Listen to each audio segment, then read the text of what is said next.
वीर्यं करवावहै तेजस्विनावधीतमस्तु मा विद्विषावहै।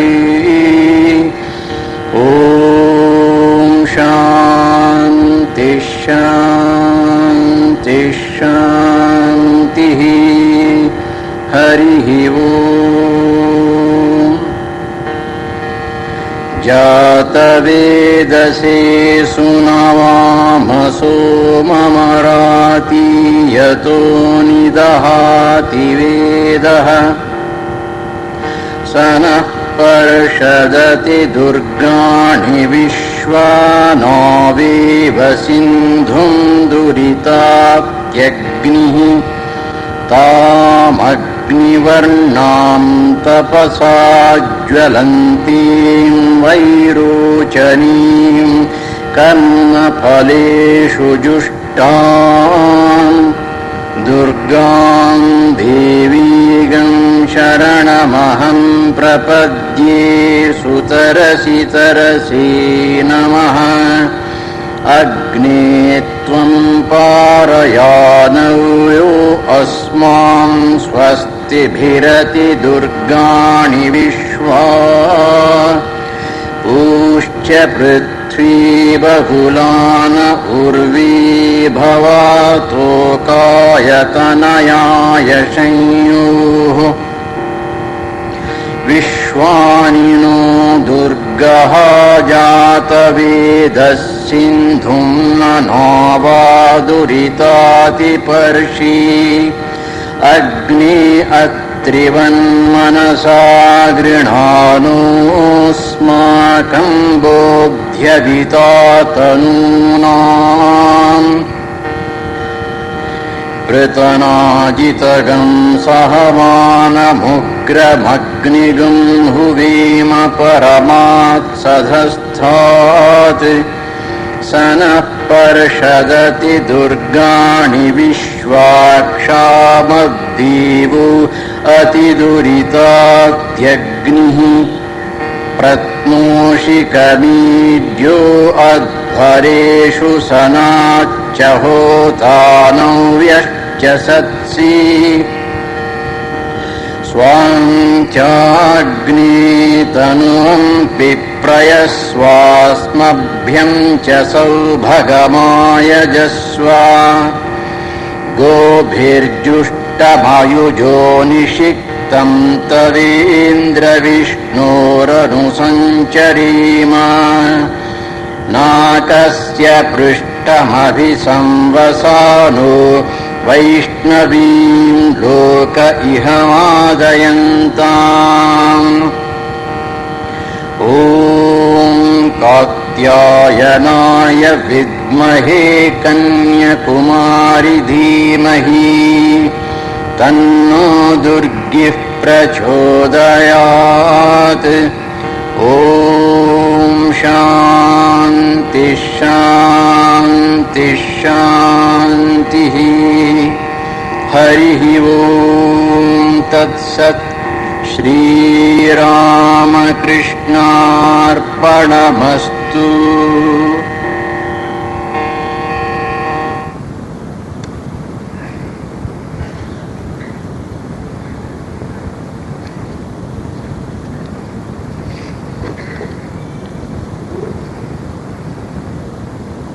This is the famous Durga Sukta.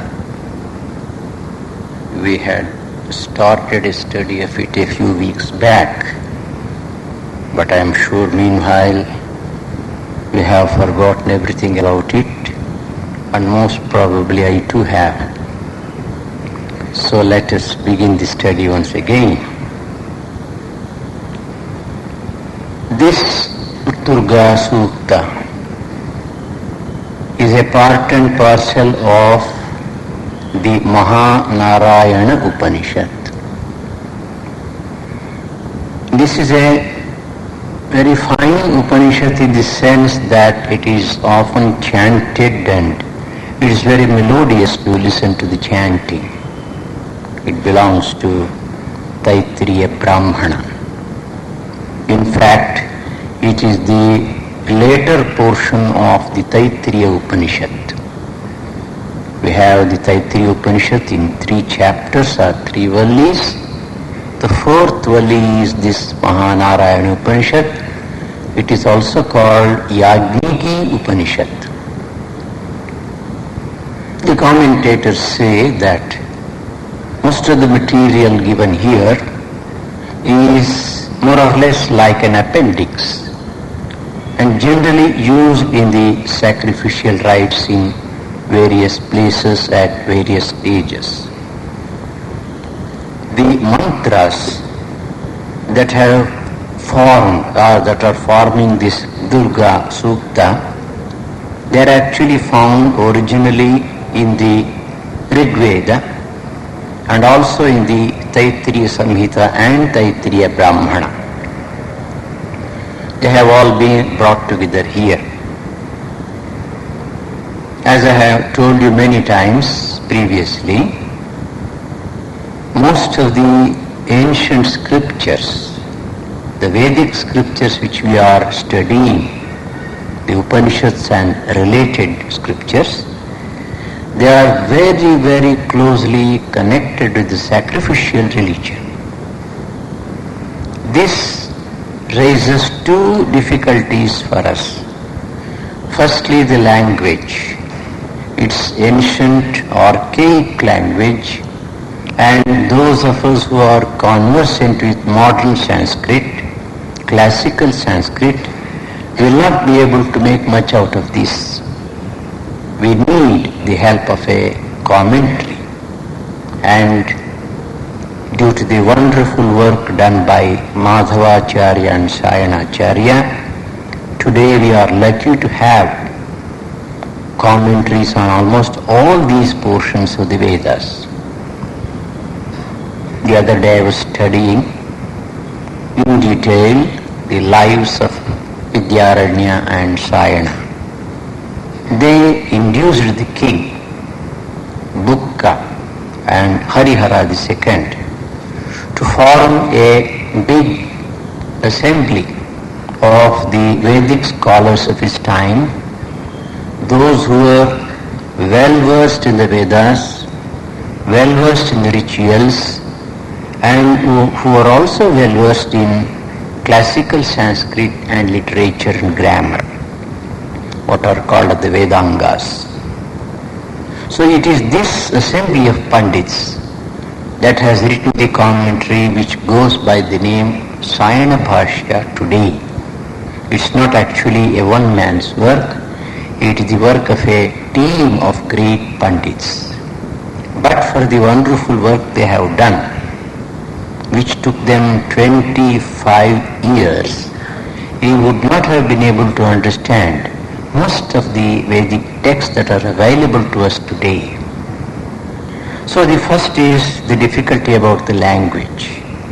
Of course, Panini's grammar contains one section on Vedic grammar that does help us to understand the usage of the Vedic terms and Vedic grammar, grammatical terms. The second difficulty that we meet with is the relation between these texts and the various sacrifices, rites and rituals. Since we have absolutely no idea of the Vedic sacrificial religion, whenever a new word comes, which is very difficult for us to understand, most of these words are not found in the dictionaries also, we are put into great difficulty. But when we refer to the ancient commentaries or the commentary of Sayana and others, they also just pass over it. They just give a short reference and they assume that you know about it. That's because in the 14th century when Sayana Bhashya was written, people were very, very conversant with the Vedic ritualistic religion.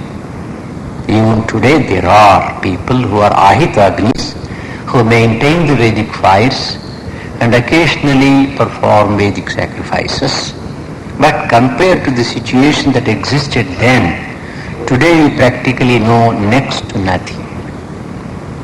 Hence, whenever a particular term comes which is closely connected with the sacrificial religion, we have to do a lot of research to find out what exactly it is, what it means, where it comes. And fortunately for us, after independence 1947, there has been an explosion of knowledge even in the field of our scriptures also. Quite a few of our devoted scholars have taken up the study of these scriptures and related subjects. They have produced wonderful works. Sometimes they are presented as theses for doctorate in various universities. So nowadays we are able to get a dictionary of Vedic rituals, an encyclopedia of such and so on.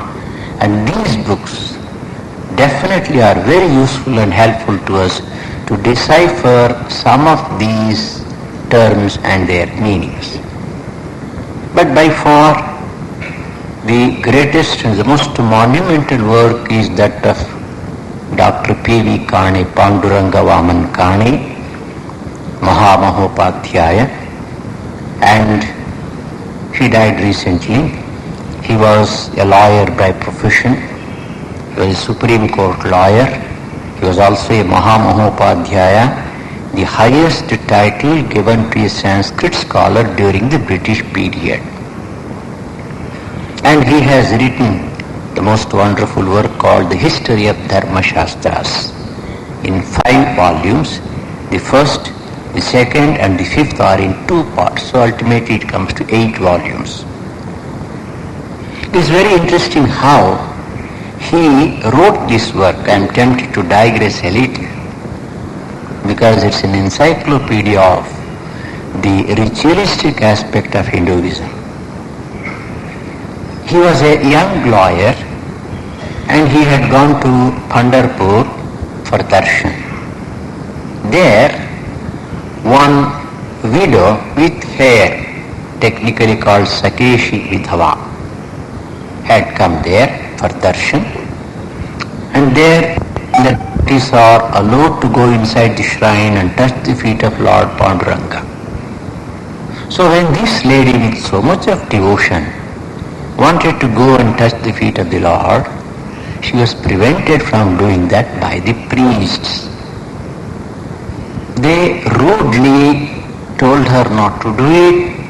She begged, she wept. Their hearts didn't melt. When she attempted to touch the feet of the Lord, they rudely threw her out. She fell down and got injured. Now this was the last straw for Kane who was there.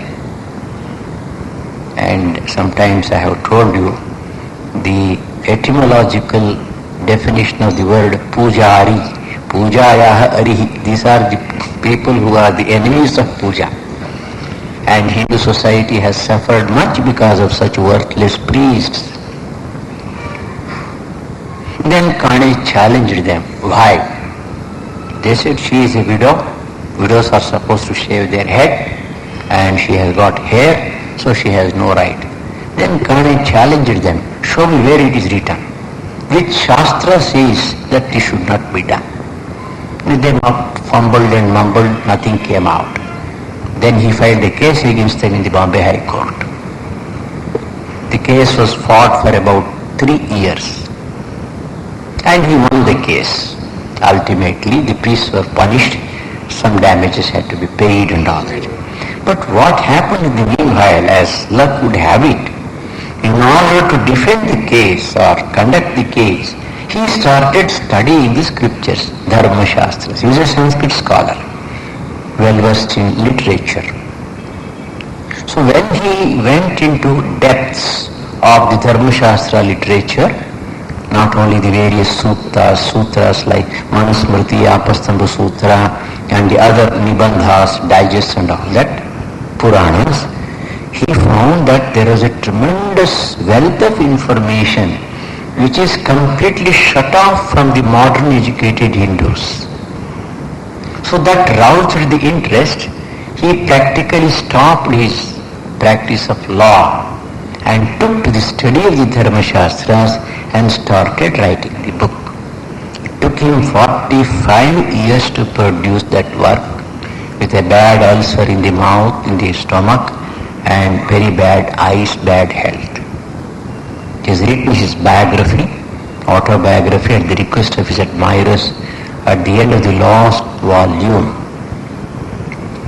And the most astonishing factor is that along with the general information he has given, he has often gone into great depths of the particular concepts, and he has given fitting replies to the ridiculous interpretations of the Western scholars who often wanted to deride Hinduism and gave very peculiar and laughable meanings, with, of course, evidence. And he went into the originals and he has given plenty of quotations. In the second volume of that work, the very big chapters, rather big chapters are there dealing with the Vedic sacrifices. Now, what is Rajasuya Yaga? What is Ashwamedha Yaga? What are the details? How to perform them? You feel as if you can perform it tomorrow by studying that book. So many details he has given. And due to the great inspiration given by Bal Gangadhar Tilak, one of our great national heroes, an institute was started in Pune. Even now it is there. The other day when I had gone, I visited. There is a Mimamsa Institute. They are interested only in the Vedic sacrifices. They have collected all the materials, not only printed books but manuscripts which are unpublished, dealing with the know-how of the sacrifices. And they have prepared models of all the implements and the instruments used in Vedic sacrifices. They have given the drawings from the relevant scriptures, and as per that they have prepared. They are all exhibited there. And wherever possible they have acquired them from the houses of the traditional Brahmanas who used to do it earlier. Not only that, if any person or institution is interested in performing such Vedic sacrifices, they will help them in every way. So it's a good sign that the knowledge of the Vedas and the Vedic sacrificial religion is not totally lost to us. Even today we can know something about them if we want. Whether they are relevant to the modern society, whether it will be possible for us to do them or not, that's a different question. Things have changed. In fact, modern Hinduism is practically Puranic Hinduism. It's not Vedic Hinduism. Though the basic tenets of the Vedanta as contained in the Upanishads and the Gita are still very much intact. So we find that these Suktas which we are studying, they are all part and parcel of the Vedas, and most of them appear in the Rig Veda itself, which is the oldest of this series of scriptures. And this Durga Sukta is a rather short one, comprising only 7 mantras. Only the second mantra is directly addressed to Mother Durga. The 7th one is on Indra, and the others, except the 2nd and the 7th, the other 5 are addressed to Agni.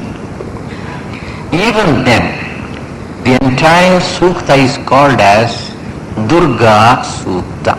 This is very interesting.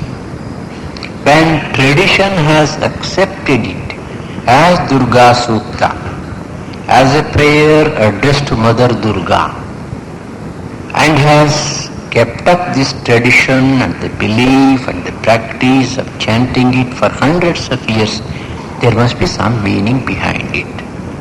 It is that Durga represents Shakti, the power of the Lord, and even Indra and Agni are only different aspects of this power of the Lord, that's all. So the actual Sukta, the prayer contained in the Sukta, is ultimately addressed to God, Ishvara, Parameshvara, whose Shakti in one aspect is called as Durga, in another aspect it is called Agni, and a third aspect as Indra, and so on. That is about the Sukta itself. As I have pointed out many times earlier, most of these mantras and suktas and prayers, there is a traditional way of reciting them. First we remember the Rishi through whom this particular mantra or prayer has come to us. It's but natural we pay homage to the great person through whom such a wonderful piece of prayer has come to us. Rishi. Then comes Devata, the god or goddess, the deity to whom the prayer is addressed. Third comes the Chandas, the meter in which it is composed. Well, it rather passes our understanding why meter, which is practically a matter of poetry, is also remembered and homage is paid to it. We can tackle this question from two standpoints.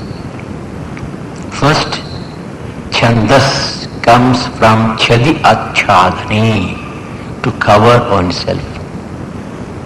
So something which covers us and protects us against all the problems and difficulties of life is Chandas, and that is the Veda, and that is the supreme knowledge which has come to us from God Himself, in the most general sense. But Chandas also means a poetical meter. Now to compose anything in metrical form is very difficult. It's very easy for us to talk in prose or write in prose. But if we want to compose poems according to the strict rules given by poetics, it's rather difficult. Only talented people can do that. It's a special power. That is why they are called as rishis, to whom these are revealed. Mantras are revealed in a metrical form. And that deity, power, goddess, Shakti, conceived as a female deity, which endows the particular rishi with the power to compose or give that piece of poetry to humanity, it is that which is remembered and prayed to. Chandas doesn't mean the poetical meter. Chandas actually means the deity or the goddess which gives us the power to compose poems in this form. Then comes what is called as Viniyoga. How is it used? What for is it used? After all, we are human beings. We are interested in leading a very happy life, trouble-free life here. And the rishis say there is nothing wrong in that. Though ultimately moksha or mukti, liberation from the bondage of samsara, rebirth, even though that is the ultimate goal of life, there is absolutely nothing wrong in praying for peace, blessedness, happiness, a life free from sorrow, suffering or trouble here and now. Our Yatishanji used to say, by quoting the shloka, Atmanam Rathinam Vidhi Shariram Rathanevatu, and so on, which appears in the Kathopanishad. Suppose there is a chariot, the wheels are broken, the horses are lame, and the reins are broken or have become worn out and very old, and the chariot is drunk, what will happen? It will go and fall into a ditch. Therefore, the body, the sense organs, the mind, the intellect, all these things must be strong and in good and healthy condition, and they must work in harmony, in unison. Then only this Ratha can take us to Tad Vishnoho Paramam Padam. So it is recognized in our scriptures, especially the Vedic scriptures, that it is very necessary for us to have a strong, healthy body and mind, a body and mind that helps us to do tapas to attain the final goal of life. So once you accept that, we are able to understand the philosophy behind Vinyoga. Now, what is the Vinyoga for this mantra? How is it used or how should it be used? We get a number of problems and difficulties in life. Kashta. Sometimes we use the word tapatraya in Kannada. By tapatraya we simply mean difficulties. But it's a technical term. Three types of difficulties. Tapatraya. Something which produces suffering for us. Sufferings relating to the body. Sufferings brought about by other human beings, other living beings. And sufferings which are brought in by elemental forces. Adi Daivika, Adi Bhautika and so on. So these problems are very much there. And when these problems are there, they sit upon our mind and sap our energy. We are not in a position to think of higher values of life. So, the Vinyoga says, when you get kashta in jivana, when problems come, sorrows and sufferings come, your mind is very much depressed, to japa of the Sukta. How many times and how to sit and where to sit, these details have to be learned from the Guru. But in general, the Vinyoga is that the japa of this Sukta, the repetition of the Sukta helps us to ward off the problems and difficulties of life, or helps us to grow stronger than the problems and the difficulties of life so that we can face them successfully.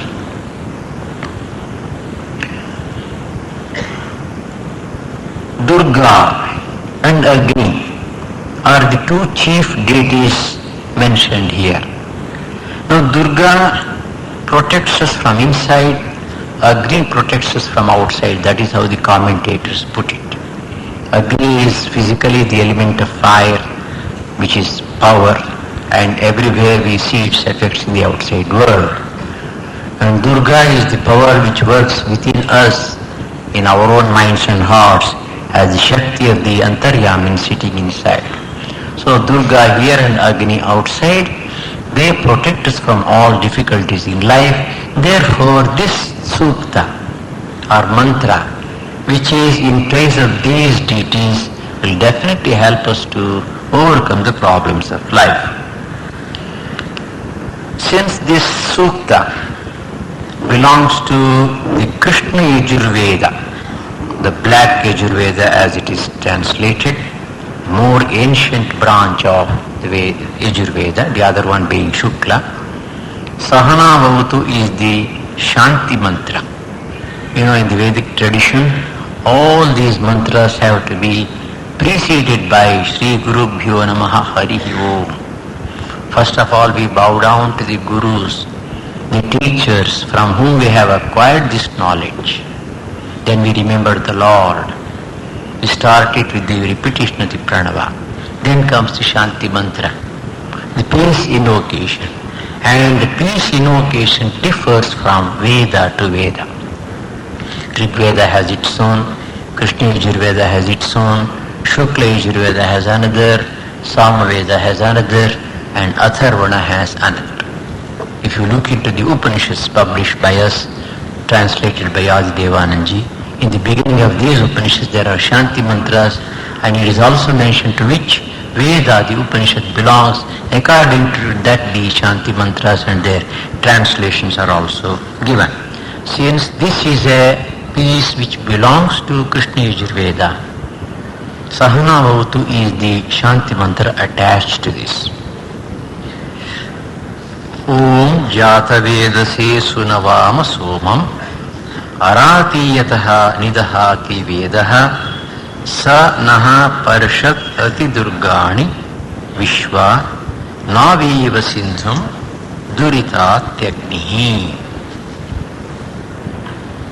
Swami Vimalanandaji, who passed away a few years back, was a very distinguished monk of our order.